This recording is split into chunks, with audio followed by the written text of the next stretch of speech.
Okay guys, welcome back. So we are at the last one of the series, so we're just left with a hunter. We've done all the others, so if this is the first one that you're finding and you're not actually playing a hunter, I'll put a link up the top to the playlist. Obviously find your class on there and have a look at all the pre-raid Misc gear. If it is the first time you're checking these videos out, then I'll just let you know how it works. So I'll give you an option of 3 items per slot, generally ranging from dungeons, crafted gear, reputation gear, could be some badge of justice gear, but a good option for each slot. So you could technically pick any one of these for each slot and then be absolutely fine to go into Karazhan. I pre-warn you, as a hunter, your dungeon gear shows up in every slot where there's one possible because it's overpowered. The 4-piece set bonus, you want it ASAP as a hunter. That's what you should literally, when you ding 70, you should be gunning just to try and get that 4 set as early as possible because it's really good. And it won't just serve you in Karazhan, it will carry you into basically tier 5 as well. So obviously make sure you like, subscribe and all that stuff as well, and we'll crack straight on. So looking at the head, so we've got the Beast Lord helm. As I say, every single slot where there's a Beast Lord item available will be basically ranking that as number 1. So the head you can get from Pathalion, which is the last boss in Mechanar normal. As I say, the 4 set bonus, each time you use your kill command ability, your attacks ignore 600 of your victim's armor for 15 seconds. So it's literally 100% uptime. Giving you basically 600 armor pen, which is it's insane, absolutely insane. But if you choose not to use the head and you get the other 4 pieces, then you could get Storm Helm, which is made by Blacksmithing, which is really nice. I'll pre-warn you, I've tried to pick Mao items wherever I can. There may be leather options that are equally good, but I've tried to give you the Mao option pretty much for every slot. But there's still a couple of items, especially leather working crafted items, that show up as leather, obviously. So Storm Helm's nice though. Crit, attack power, mana per 5, stamina, intellect. You're lacking the meta socket, unfortunately. That where it says meta, it's not. That's actually a yellow socket. So you're losing that crit damage from your meta, but it's still a nice helm. But ultimately, I would probably go for Beast Lord, and we'll get onto why you would want Beast Lord in a little while in the helmet slot specifically. So Helm of the Claw, this will be a nice one to tide you over before you get the Beast Lord helm, because it's just literally from going into Steam Vaults and killing the last boss. Easily obtainable. There's no pre-quest, no nothing like that. You just literally go outside, grab the quest, go in, clear the place, and then you've got yourself a half decent helm. As I say, this one is leather, but you do get the meta socket, so pretty decent. Then going on to the neck, so we've got Choker of Vile Intent, which is from 25 Badges of Justice. If you don't know what Badges of Justice are, then you basically get 1 Badge of Justice per heroic boss you kill. So it's 25 bosses technically, which is not going to take you that long. But it's very nice, hitting attack power. So your second option is just from a quest in Nagran, Gurok the Usurper. So 23 agility, 13 hit, 20 attack power. Obviously a very, very nice neck. And then lastly, this showed up, I'm pretty sure, on every single one of these videos, gearing videos. So the Hound Master is a quest line, or the end of a quest line in Blaze Edge Mountains. Crit, hit, attack power. It's lovely. It lacks the primary stats, but makes up for it with the secondary stats. And it's, just from a quest, so you can get this while you're leveling. This presentation, by the way, as well, if you haven't got to keep watching it back for each slot, you can just go on my Google Drive, which will be in the description, and you can just download the presentation and keep it anyway. So I'd probably recommend doing that. Then for the shoulders, so Beast Lord again. So it drops from Calithresh in Steam Vaults. You've actually got 2 pieces of the Beast Lord set that come from the same place. So you're probably going to want to run Steam Vaults a fair bit, I would say, until you get them. An alliance only option is a quest called Fell Embers, so it's a Shattered Halls dungeon quest, but easy to get hold of. Nice stats, 25 agility, hit and attack power, but ultimately you want Beast Lord. And another alternative which you can get while you're leveling, because it's only from Old Hillsbrad Foothills, which is you could do it at level 66, 67 max, I would say, and it's from the last boss in there. So again, very nice. It is leather, but crit, hit, attack power. It's got some stamina. You get those 2 red sockets in there as well. So ultimately, a really good option. Then for the back, so again, this shows up on pretty much every class that benefits from attack power because it's that good. So Vengeance Wrap, it's just a tailoring item. It's probably going to cost you a few pennies to get made, but still really, really nice. On a cheaper option to that is just a BOE World Drop. So Cloak of the Craft, you'll probably pick this up fairly reasonably priced on the auction house. So 25 agility, hit and attack power. nothing wrong with that at all. And then Cloak of the Inciter, which is from Shadow Labs. So I say it on all the videos, you will go to Shadow Labs because it's part of the Karazhan achievement chain, so you're definitely going to go in there. You might get lucky, kill Blackheart, and it drops on the first time and you win it.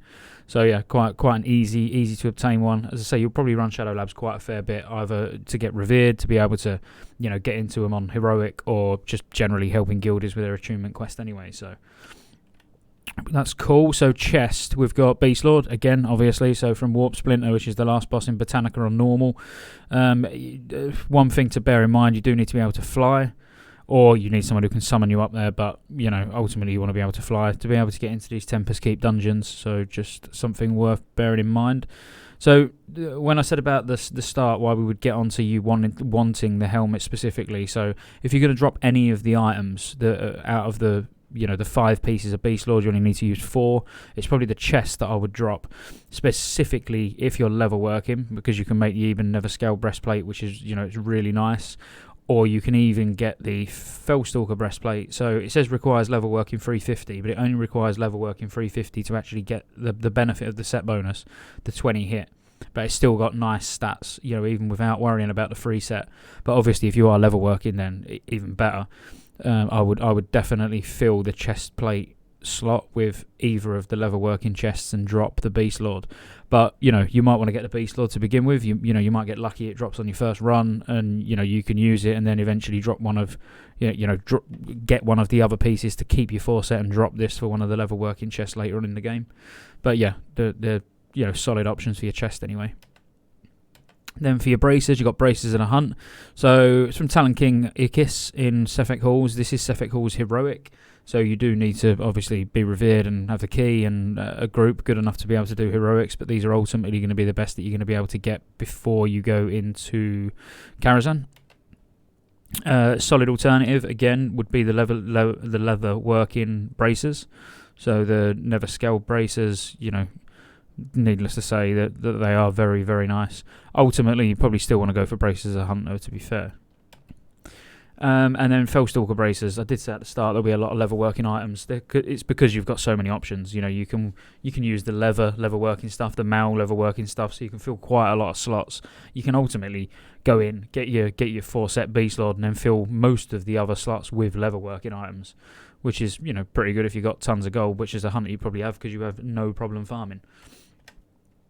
For the gloves, surprise, Beast Lord handguard. So these are from the last boss in Shattered Halls on normal.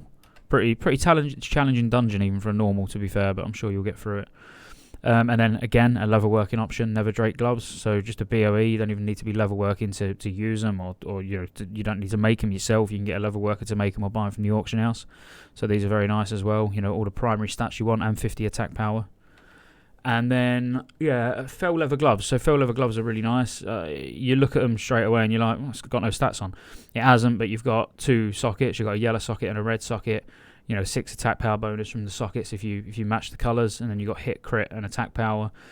Again, you don't need level working to use these. It's just if you want the set bonus, which 20 dodge rating, you're not really going to want the set bonus anyway.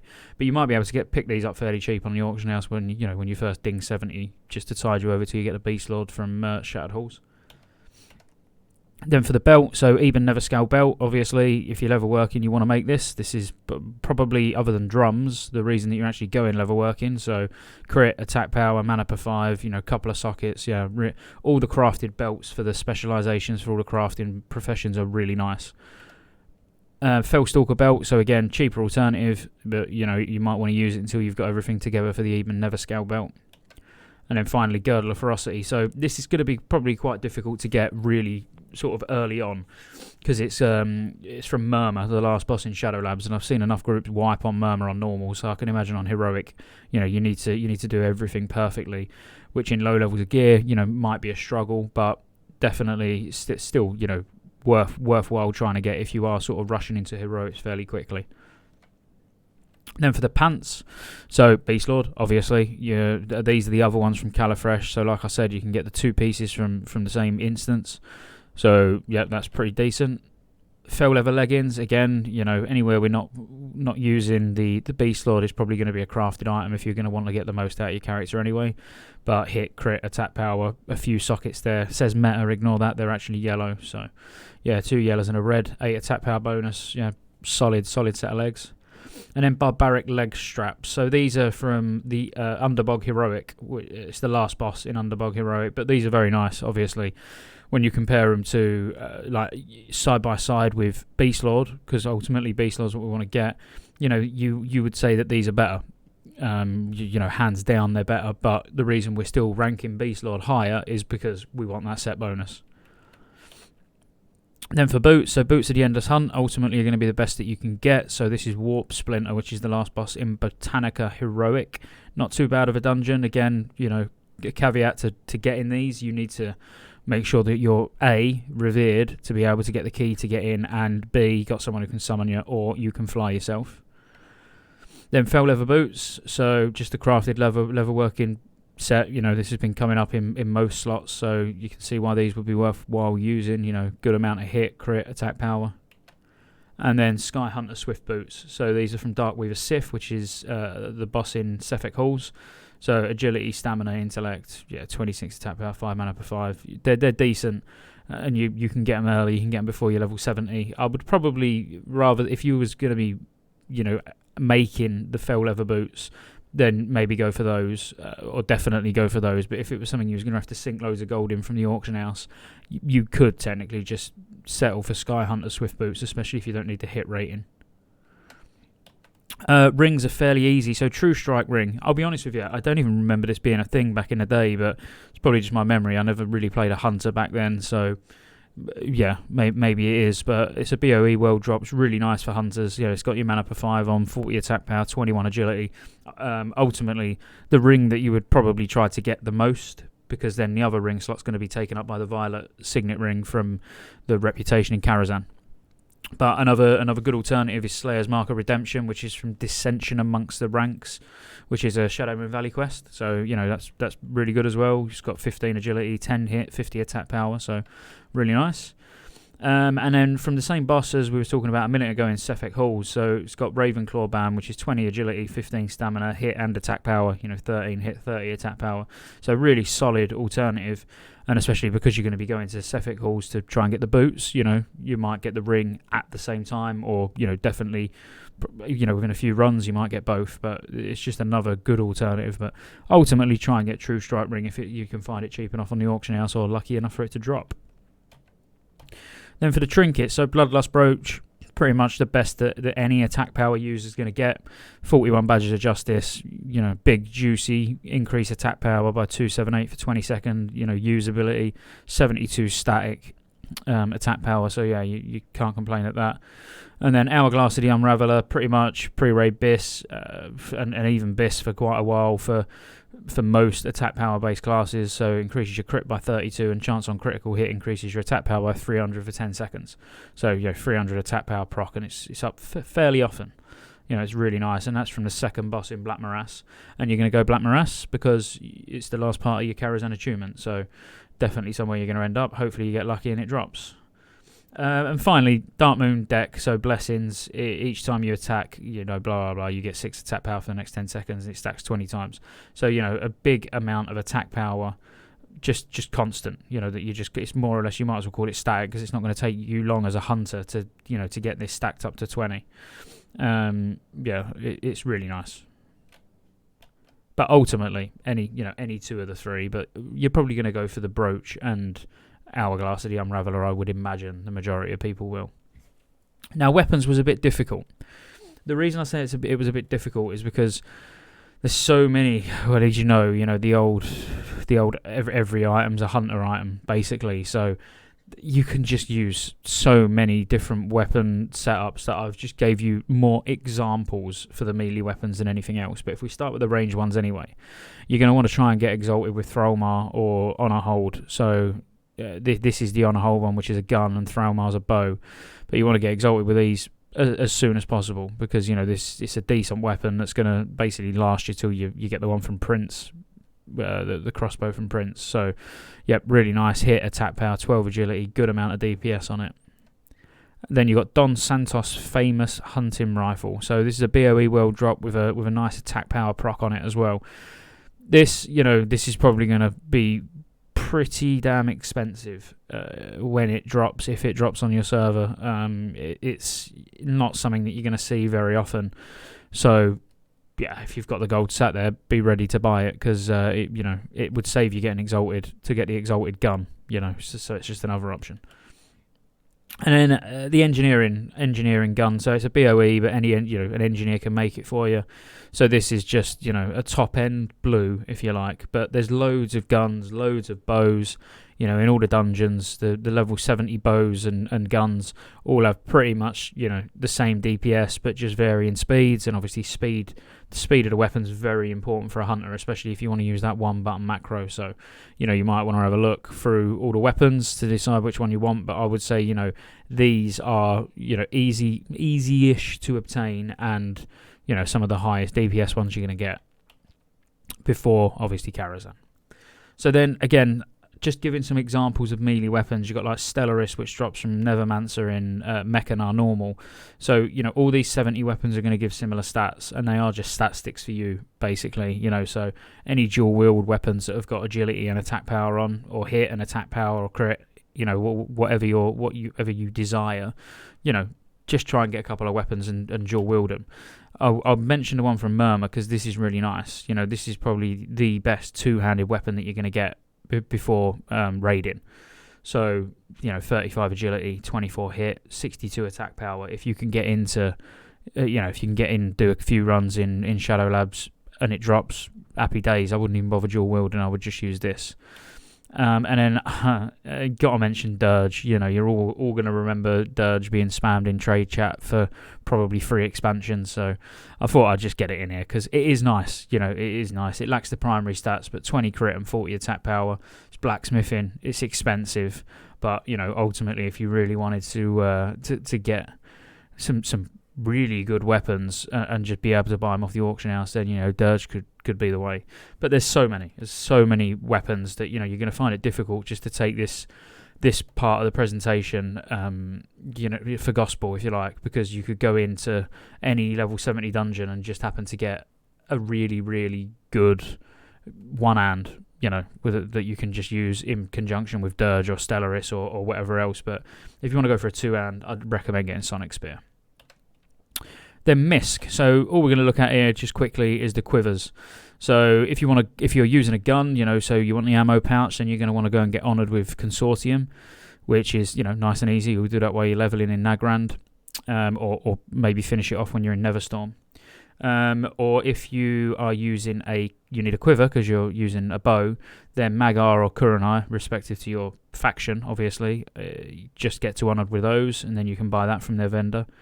Or you won't need any of these if you're using a bow and you was playing in Classic and you've done the Sinew quest, because you'll already have an 18 slot quiver with 15% attack speed.